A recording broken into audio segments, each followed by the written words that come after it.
အားလုံးပဲမင်္ဂလာပါဒီနေ့မှာ theory နဲ့ပတ်သက်ပြီးတော့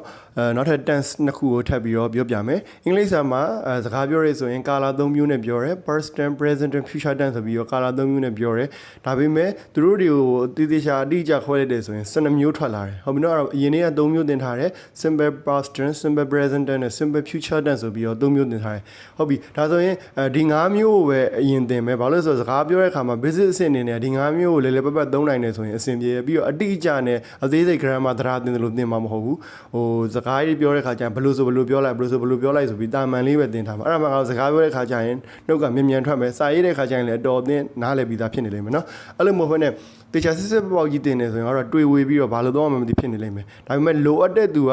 အဲ့ဒါသိဖို့လိုအပ်တယ်တန်း12မျိုးလုံးသိဖို့လိုအပ်တဲ့သူကဘာကိုကြည့်ရမလဲဘယ်အောင်လေးလာမလဲဆိုတော့သိချင်တယ်ဆိုရင်တော့လာမေးလို့ရတယ်အခုလက်ရှိမှာတော့ဒီတန်း5မျိုးကိုပဲတော့ထားအောင်မယ်နော်ဟုတ်ပြီအရင်နေ့ကပြောထားတဲ့အထက်မှာဒီ past tense ဆိုရင်ဘာ2နဲ့ပြောလိုက် present tense ဆိုရင်ဘာ1ဘာ 1s နဲ့ပြောရုံပဲ future ဆိုရင် were ထည့်လိုက်လို့ပြောထားတယ်နော်ဟုတ်ပြီငါတို့ဒီမှာမေးတဲ့အခါမှာမင်းဘာလုပ်နေလဲတို့မင်းဘယ်သွားနေလဲလက်ရှိလုပ်နေရတယ်မေးတဲ့အကျင့်လေးရှိရလေအဲ့ခါကျငါတို့မေးရဆို what are you doing မင်းဘာလုပ်နေလဲအဲ့လိုမျိုးမေးရမလားအဲ့ tense ကိုပြောချင်တာနော်အဲ့ဒါ present continuous tense လို့ခေါ်တယ်နော်သူ့ကိုပြောမယ်ဆိုရင် verb to be plus verb for ing ပေါ့အမေစာ what ဆိုရတဲ့ verb for ing နဲ့ပေါင်းပြီးပြောလိုက်ရုံပဲဥပမာစမ်းနေဆိုရင် I am going ကျွန်တော်သွားနေတယ် I am reading ကျွန်တော်စာဖတ်နေတယ်လက်ရှိဖြစ်နေတဲ့အရာတွေမေးမယ်လက်ရှိဖြစ်နေတဲ့အရာတွေပြောမယ်ဆိုရင် verb for ing နဲ့ပြောလိုက်ရုံပဲနော်အဲ့ဒါနောက်ထပ်တန်းတစ်ခုဟုတ်ပြီနောက်ထပ်တန်းတစ်ခုကကြတော့ငါတို့တနေ့ရောက်ဖူးလားတို့လုပ်ပြီးပြီလားတို့လုပ်ဖူးလားစားဘူးလားနေ့လည်းစားပြီးပြီလားငါတို့မေးကြရလေအဲ့ခါကျရင် have you finished your lunch ဆိုပြီးတော့မေးရရှိရမလားအဲ့အကြောင်းလို့နောက်ထပ်တန်းတစ်ခုက present perfect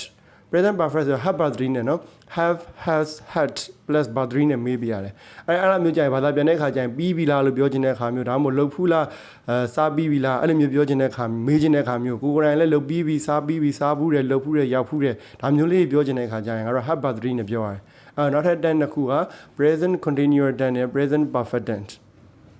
အဲ့တော့သင်ပြီးသားက tense 5ခုဖြစ်သွားလိမ့်မယ်เนาะအဲ့တော့ဟို present tense မှာ3မျိုးဖြစ်သွားမှာပေါ့เนาะ simple present tense ရယ် present continuous tense ရယ် present perfect ရယ်past tense ကတော့ past tense ပဲ future tense ကတော့ future tense ပဲဒီ5မျိုးကိုငါတို့လေပတ်သုံးနိုင်အောင်အရင်လုပ်မယ်